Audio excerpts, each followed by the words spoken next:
This is the Lone Crater YouTube. We hope this video helps. In this video, I will explain how to play Canon in D easily. We'll start by mastering the foundational chord progression. You'll need just 4 basic chords: D major, A major, B minor, and G major.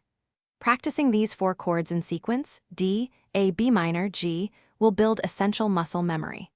For guitarists, placing a capo on the 2nd fret can simplify the voicings, allowing you to use more open and familiar chord shapes. This makes the initial learning process much more accessible and enjoyable. Once you have the chords down, we'll tackle the melody. The key is to simplify it, focusing only on the most prominent notes rather than trying to play every single embellishment.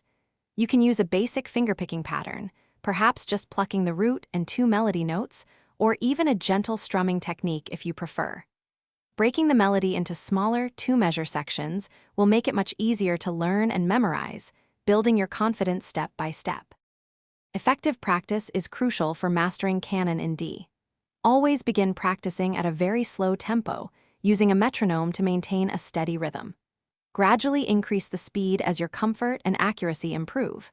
It's also highly beneficial to practice your left-hand chords and right-hand melody separately before attempting to combine them.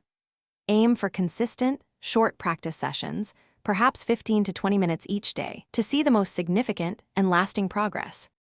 As you become more comfortable, you can start exploring simple variations to make the piece your own.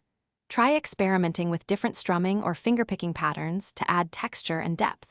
For a fuller sound, consider playing the bass line of the chords separately, creating a more intricate arrangement. Remember to enjoy the journey of learning and celebrate every small achievement. Playing Canon in D can be a truly rewarding experience, even in its simplified form.